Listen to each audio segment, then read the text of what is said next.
ఒక గంట తర్వాత ఆదిత్య ఇంటికి వచ్చాడు. ఇంటికి రాగానే తలుపు వేసి ఉంది. కాలింగ్ బెల్ మీద చెయ్యి వేసి తలుపు కొట్టాలా లేదా అని అనుకుని చెయ్యి కాలింగ్ బెల్ మీద నుండి తీశాడు. అప్పుడే వంశీ తలుపు తీసి వెనక్కి తిరిగి శ్రావణితో ఏదో మాట్లాడుతూ ఆదిత్య వైపు తిరిగి షాక్ అయ్యి, అన్నయ్యా, నువ్వా? అప్పుడే వచ్చేశావా అని అడిగాడు. ఆదిత్య వంశీవైపు కోపంగా చూసి, ఏం, నేను రానని అనుకున్నావా? సరే, నేను వెనక్కి వెళ్ళిపోనా? కోపంగా అడిగాడు ఆదిత్య. ఆదిత్య కోపాన్ని అర్థం చేసుకోకుండా, ఇంకా ఏమైనా పనులుంటే చూసుకుని రా అన్నయ్యా, ఈలోగా శ్రావణిని ఏడిపించాల్సింది చాలా ఉంది అని మాట పూర్తి చేసేలోగా శ్రావణి వచ్చి ఆదిత్య వైపు చూసి, వచ్చేశారా అంటూ చేతిలో బ్యాగ్ తీసుకుని, మీరు త్వరగా రావాలని చాలా ఎదురుచూశాను, అలాగే వచ్చారు అంటూ వంశీవైపు చూసి, ఈ కోతిగాడి వలన నాకు చాలా ఇబ్బందిగా ఉంది, మనం ఇక్కడ్నుండి వెళ్ళిపోదామండి అంటూ ఆదిత్య వైపు చూసింది. ఆదిత్య కోపంగా శ్రావణి కళ్లలోకి చూసి వాష్రూంకి వెళ్ళిపోయాడు. శ్రావణి ఆదిత్య కోపాన్ని గ్రహించింది. వంశీవైపు చూసి, నువ్వింటికి వెళ్ళిపో, ఆదిత్యకి మనసు బాగలేదు అంది శ్రావణి. ఆదిత్య వెళ్లిన వాష్రూం వైపు చూసి తర్వాత శ్రావణి వైపు చూసి, నీకెలా తెలుసు అన్నయ్య మనసు బాగలేదని అని అడిగాడు వంశీ. శ్రావణి వంశీవైపు చూసి, అతను నా భర్త కళ్ళు చూసి అతని మనసులో ఏముందో చెప్పగలను, అది దేవుడు భార్యాభర్తలకిచ్చిన వరం అంది శ్రావణి. ఓ, అయితే నా కళ్లలోకి చూసి నా మనసులో మాట చెప్పలేవా అని అడిగాడు వంశీ. నువ్వు నా మరిది, నేను చెప్పింది భార్యాభర్తలకి వర్తిస్తుంది అంది శ్రావణి. అవునా, మరి నా భార్య ఎక్కడుందో అనుకుంటూ వెళ్ళిపోయాడు వంశీ. ఆదిత్య స్నానం చేసి బయటికి వచ్చాడు. శ్రావణి తలుపు వేసి వెనక్కి తిరిగింది శ్రావణి. మొహంలో నవ్వు ఇంకా అలానే ఉంది. ఆదిత్య టీషర్టు వేసుకుని సోఫాలో కూర్చుని రిమోట్ తీసుకుని టీవీ ఆన్ చేసి కూర్చున్నాడు.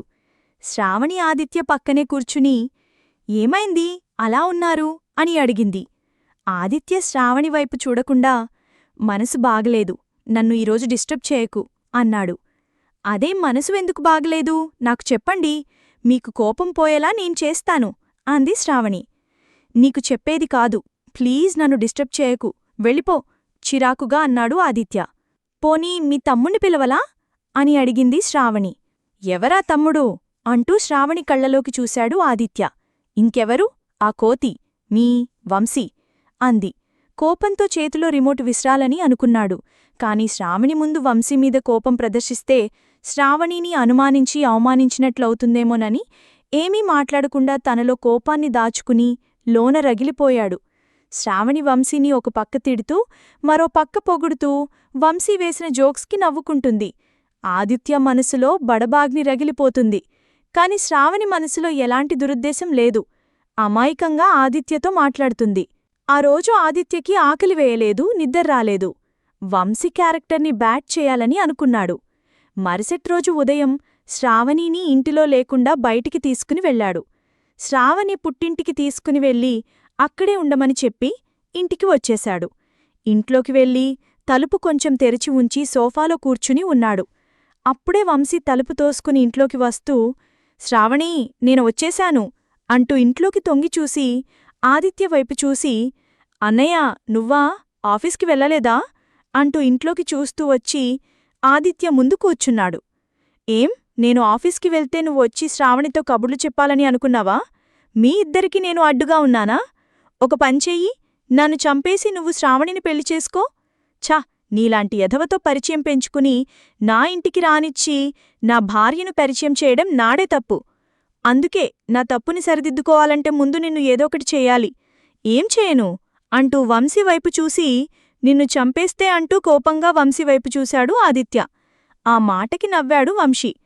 ఏమిటన్నయ్యా, ఏదో మాట్లాడుతున్నావు, భయపడుతున్నావా? భయపడకన్నయ్యా, నేను అలాంటివాణ్ణి కాదు. కాని ఒక్క మాట, శ్రావణి ఉంటుందే, సూపర్ అన్నయ్యా.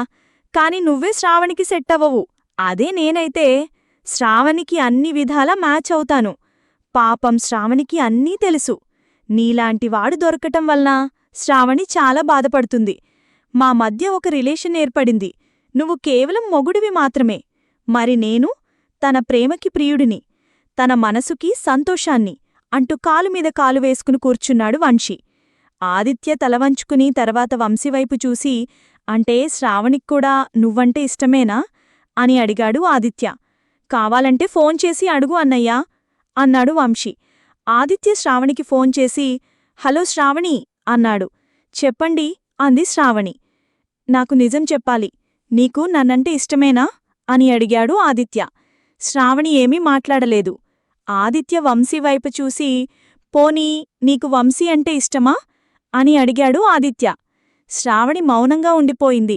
అప్పుడే వంశీ ఆదిత్య చేతిలో ఫోన్ తీసుకుని, చెప్పు బంగారం, నేనంటే నీకు ఇష్టమే కదా అని అడిగాడు వంశీ. శ్రావణి మౌనంగా ఉండిపోయింది. వంశీ ఆదిత్య వైపు చూసి కొంటిగా నవ్వుతూ, చెప్పు బంగారం, నీకు నేనంటే ఇష్టం లేదా? ఇష్టం లేకపోతే చెప్పు, ఇప్పుడే ఇక్కడే అన్నయ్య చేతిలో చనిపోతాను. అన్నయ్య నన్ను చంపేస్తానంటున్నాడు అన్నాడు వంశీ. ఆ మాటకి శ్రావణి, నువ్వంటే ఇష్టంరా, నీలాంటి మొగుడు కావాలని ఎన్నో సంవత్సరాలు ఎదురుచూశాను. ఎన్ని రోజులకి నువ్వు నాకు దొరికావు, కాని మీ అన్నయ్యకి తెలిస్తే పాపం పిచ్చివాడైపోతాడు. అందుకే నేను ఏమీ చెప్పలేకపోయాను. ఏవండి, నాకు వంశీ అంటే ఇష్టం, అది మీకు ఎలా చెప్పాలో తెలియట్లేదు.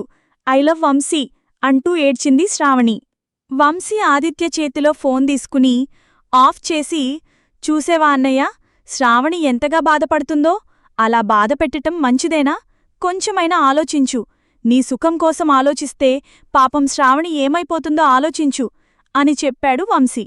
ఆదిత్య వంశీ కళ్లల్లోకి చూసి ఒకసారి ఇంటివైపు చూసి తన బట్టలు తీసుకుని బయటికి వెళ్తూ, వంశీకి ఇంటి తాళమిచ్చి, శ్రావణిని పెళ్లి చేసుకుని బాగా చూసుకో అంటూ ఇంట్లో నుండి బయటికి నడిచాడు. అప్పుడే శ్రావణి ఆదిత్యకి ఎదురుగా వచ్చి ఆదిత్య వైపు చూసి ఆదిత్య కాళ్లమీద పడి, తర్వాత నిలబడి ఆదిత్య కళ్ళలోకి చూసి, నన్ను క్షమించండి అంటూ ఏడ్చింది. నువ్వు నన్ను క్షమాపణ అడక్కూడదు, నేనే నిన్ను అడుగుతున్నాను. ఇన్ని రోజులు నువ్వు నన్ను ప్రేమిస్తున్నావని అనుకున్నాను, కాని నన్ను పెళ్లి చేసుకుని ఇంత బాధపడతావని అనుకోలేదు. అందుకే నువ్వే నన్ను క్షమించాలి అంటూ ఆదిత్య బాధపడ్డాడు. అప్పుడే శ్రావణి వంశీవైపు చూసి వంశీని కౌగిలించుకుని ఏడుస్తూ వంశీని ముద్దుపెట్టుకుంది.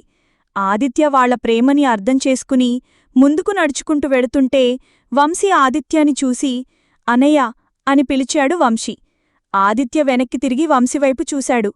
వంశీ ఆదిత్య ముందు వచ్చి, మా ఇద్దరికి పెళ్లి చేయకుండా ఎక్కడికి వెళుతున్నావన్నయ్యా అని అడిగాడు వంశీ.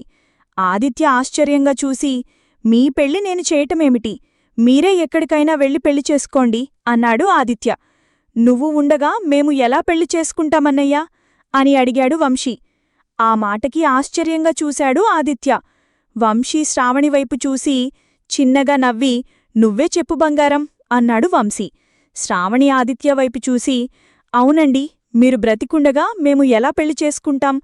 అందుకే మీరు చనిపోవాలి, కాని మాకు చంపడం రాదు, కాబట్టి మీకు మీరే చనిపోవాలి అంది శ్రావణి. ఆదిత్య సూట్కేస్ పక్కన పెట్టి పక్కనే ఉన్న కత్తి తీసుకుని కడుపులో పొడుచుకున్నాడు. అమ్మా అని అరిచాడు. పక్కనే శ్రావణి, ఏమైంది అలా అరుస్తున్నారు అని అడిగింది. ఆదిత్య ఒక్కసారి కళ్ళు తెరిచి పక్కనే శ్రావణివైపు చూసి అటూ ఇటు చూసి మళ్ళీ శ్రావణివైపు చూసి, వంశీ ఏడి? వంశీ ఇక్కడెందుకుంటాడు? కలగన్నారా? కలలో వంశీ మిమ్మల్ని ఏమైనా చేశాడా అని అడిగింది శ్రావణి. ఆదిత్య శ్రావణివైపు చూసి ఇదంతా కల అనుకుని ఊపిరి పీల్చుకుని మళ్ళీ పడుకున్నాడు. ఆదిత్యకి వచ్చిన కలని తలుచుకుని చాలా కుమిలిపోయాడు. ఇలాంటి కల తన జీవితంలో ఎప్పుడూ రాలేదు. ప్రతిరోజూ శ్రావణిమీద కోపం వస్తుంది కాని అమాయకమైన తన అందమైన మొహం చూస్తుంటే జాలి కలుగుతుంది. అసలా వంశీని ఏదో ఒకటి చెయ్యాలి, అలా చేస్తేనే ఆదిత్య మనసు కుదుటపడుతుంది అనుకున్నాడు. అప్పుడే శ్రావణి టీ తీసుకుని వచ్చి ఆదిత్య పక్కన కూర్చుంది. ఆదిత్య శ్రావణి చేతిలో టీ తీసుకుని శ్రావణివైపు చూసి చిన్నగా నవ్వాడు. శ్రావణి కూడా చిన్నగా నవ్వి, ఈరోజు వంశీ ఊరు వెళ్లాడు, నేను ప్రశాంతంగా ఉండవచ్చు, కాని బాగా అలవాటు పడిపోయాడేమో, కనిపించకపోతే ఏదోలా ఉంటుంది అంటూ ఆదిత్య కళ్లలోకి చూసింది శ్రావణి. ఆదిత్య శ్రావణివైపు చూసి, వాడంటే నీకి ఇష్టమా అని అడిగాడు. శ్రావణి ఏదో ఆలోచిస్తున్నట్లు మొహం పెట్టి, ఇష్టం కాదు, అదొక్కటే అభిమానం. కొంతమందితో స్నేహం అలానే ఉంటుంది, వాడితో నా స్నేహం కూడా అంతే అంది శ్రావణి. అంటే శ్రావణి వంశీని ప్రేమిస్తుంది అనుకుని భావోద్వేగంతో గోడకి ఉన్న గడియారం వైపు చూసి, ఆఫీస్కి టైమైపోయింది అన్నాడు. ఆ మాటికి శ్రావణి నవ్వి, ఈరోజు సండే కదా, ఆఫీసుంటుందా అని అడిగింది శ్రావణి. వంశీ శ్రావణికి మధ్య ఏదో ఉంది అని తీక్ష్ణ అన్వేషణలో ఈరోజు సండే అనే విషయమే మరచిపోయాడు ఆదిత్య. లేచినవాడు కూర్చుని శ్రావణి కళ్ళలోకి చూసి, వర్క్ ప్రెషర్ అలా ఉంది, ఏం చేస్తానో చెప్పు, అందుకే సండే అనే విషయమే మర్చిపోయాను. కాని ఇంట్లో ఉంటే నాకు ఏదోలా ఉంది, సో నేను ఆఫీస్కి వెళ్తాను అన్నాడు ఆదిత్య. మీతో ఒక మాట చెప్పాలి అంటూ ఆదిత్యని లేవనివ్వకుండా కూర్చోబెట్టింది శ్రావణి. ఆదిత్య శ్రావణి కళ్ళలోకి చూసి, ఏమిటది అని అడిగాడు. నేను అని ఏదో చెప్పబోయింది. అప్పుడే వంటగదిలో ఏదో అలికిడి వచ్చి శ్రావణి వంటగదిలోకి వెళ్ళింది. శ్రావణి వెళ్లగానే ఆదిత్య కళ్ళు మూసుకుని సోఫాలో వెనక్కు జారపడ్డాడు. అప్పుడే శ్రావణి ఆదిత్య దగ్గరికి వచ్చి, నేను వంశీని ప్రేమిస్తున్నానేమో అనిపిస్తుంది. వాడు లేకుండా నేను ఉండలేకపోతున్నాను. అంటే అది ప్రేమేలా అనిపిస్తుంది. మీరొప్పుకుంటే అంటూ ఆదిత్య భుజం మీద చెయ్యివేసింది. ఆదిత్య కళ్ళు తెరిచి పక్కనే శ్రావణి వైపు చూసి, నీ ఇష్టం అన్నాడు. శ్రావణి ఆనందంగా, థ్యాంక్యూ సో మచ్. అయితే నేను రెడీ అవ్వనా అని అడిగింది శ్రావణి. అప్పుడేనా? ఇంకా వంశీ రాలేదు కదా. వంశీ వస్తే వంశీని కూడా ఒక మాట అడిగి అప్పుడు వంశీతో వెళుదుగాని అన్నాడు ఆదిత్య. దీనంగా శ్రావణి ఆదిత్యవైపు ఆశ్చర్యంగా చూసి, మా అమ్మ దగ్గరికి వెళ్లాలంటే వంశీని ఎందుకరనాలి అనుమానంగా అడిగింది శ్రావణి. ఆదిత్య శ్రావణివైపు చూసి, అంటే నువ్వు మీ అమ్మ ఇంటికి వెళ్తానని అన్నావా అనుమానంగా అడిగాడు ఆదిత్య. అవును, నేను చెప్పింది మీరు వినలేదా, వినిపించలేదా అనడిగింది శ్రావణి. ఆదిత్య తేరుకుని శ్రావణివైపు చూసి, నాకు కొంచెం రెస్ట్ కావాలి, నేను పడుకుంటాను అంటూ బెడ్రూంలోకి వెళ్లాడు.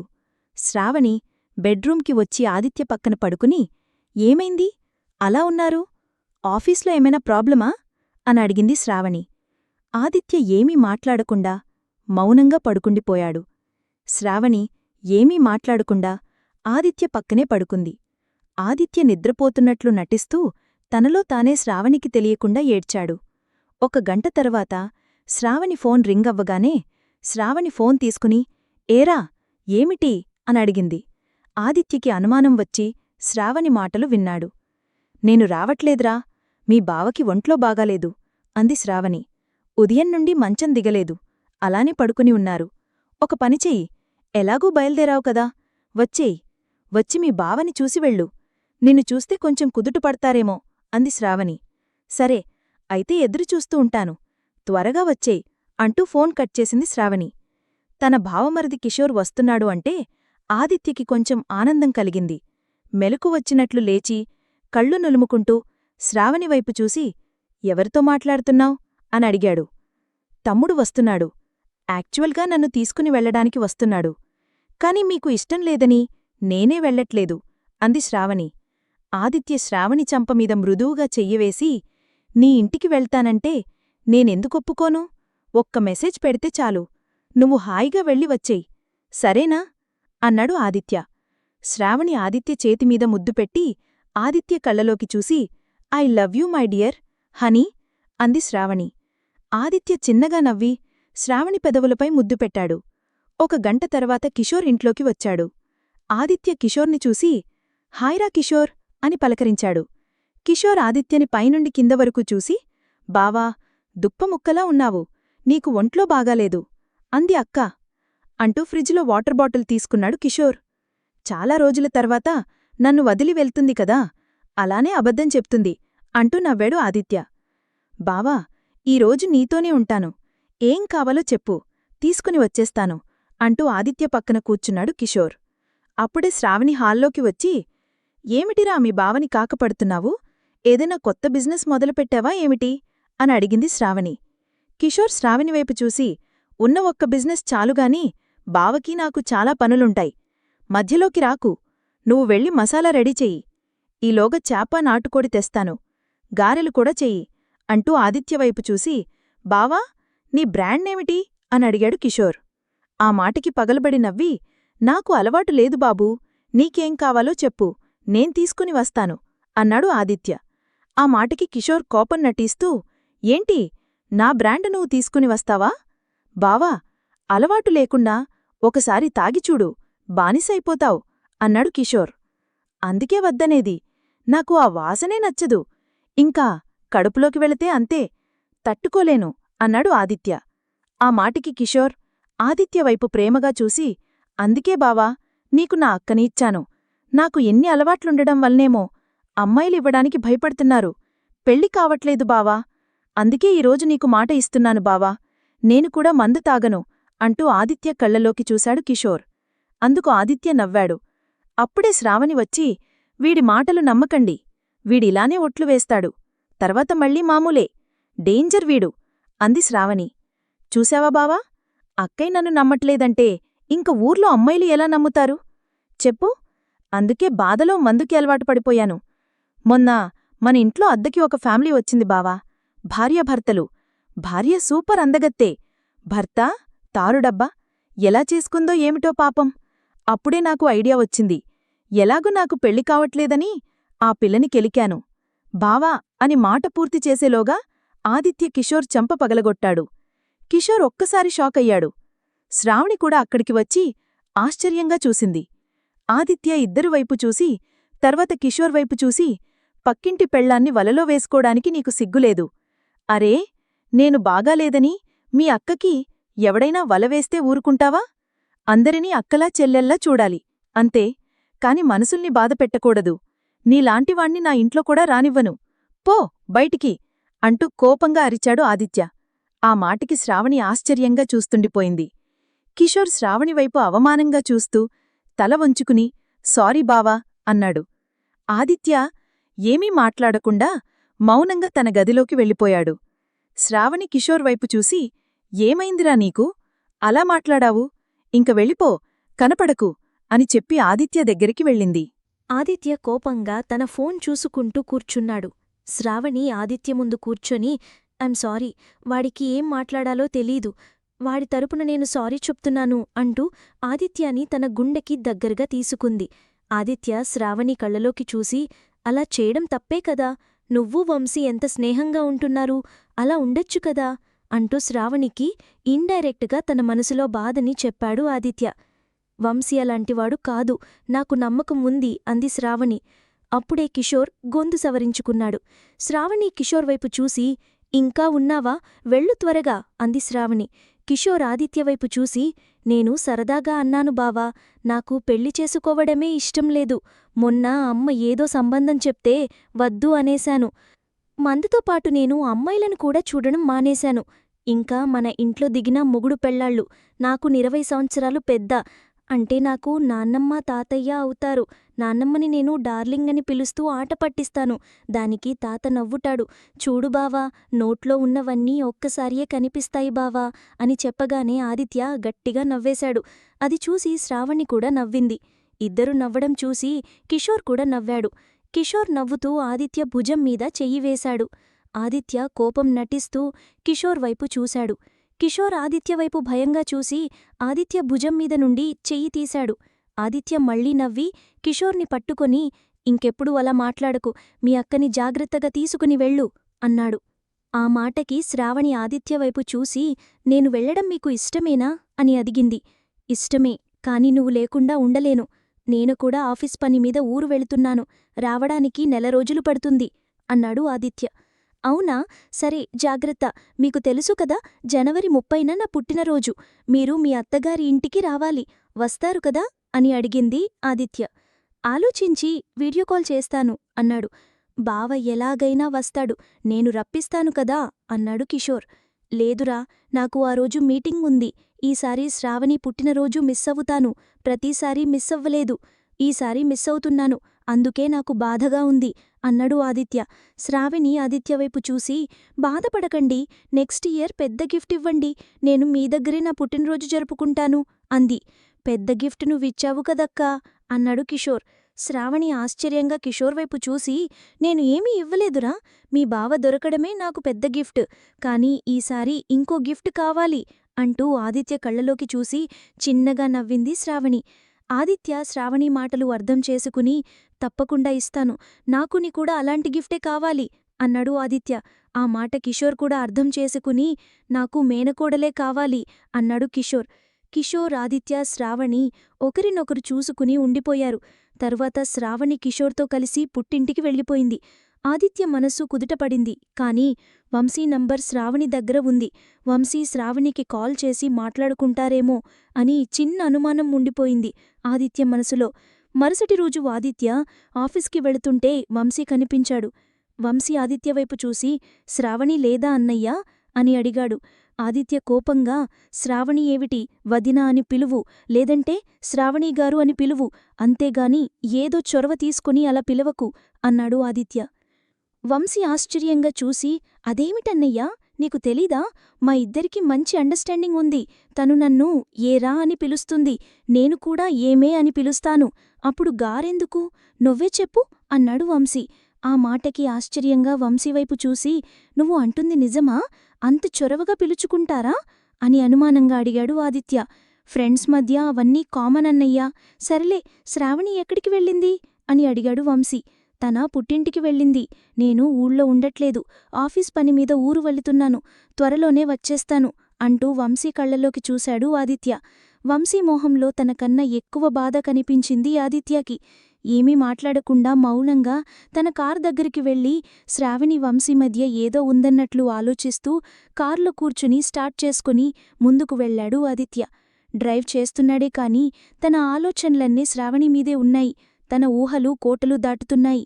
వంశీ శ్రావణికి మెసేజ్ పెడతాడు. ఆ మెసేజ్ చూసి శ్రావణి ఆనందంతో రిప్లై ఇస్తుంది. ఇద్దరి మధ్య మెసేజ్ల వర్షం మొదలవుతుంది అనుకుని తన ఫోన్ వైపు చూశాడు. అప్పుడే శ్రావణి ఆదిత్యకి మెసేజ్ పెట్టింది. ఏం చేస్తున్నారు అని. కార్ డ్రైవ్ చేస్తున్నాను అని మెసేజ్ పెట్టాడు ఆదిత్య. మీతో మాట్లాడనా అని అడిగింది శ్రావణి. వెంటనే శ్రావణికి ఫోన్ చేశాడు ఆదిత్య. హలో హనీ అంది శ్రావణి. వంశీ నీకు ఫోన్ చేశాడా అని అడిగాడు ఆదిత్య. ఆ మాటకి శ్రావణిలో మౌనం. తరువాత శ్రావణి ఫోన్ కట్ చేసింది. ఆదిత్యలో అనుమానం మళ్లీ ప్రాణం పోసుకుంది. శ్రావణి నంబర్ బ్లాక్ చేసి కార్ స్పీడ్గా డ్రైవ్ చేశాడు. కారు వెళుతుందేగాని ఎటు వెళుతున్నాడు అర్థంకాలేదు ఆదిత్యకి. కోపంలో డ్రైవ్ చేస్తూ ఎదురుగా వస్తున్న లారీ ఢీకొట్టడానికి చూశాడు.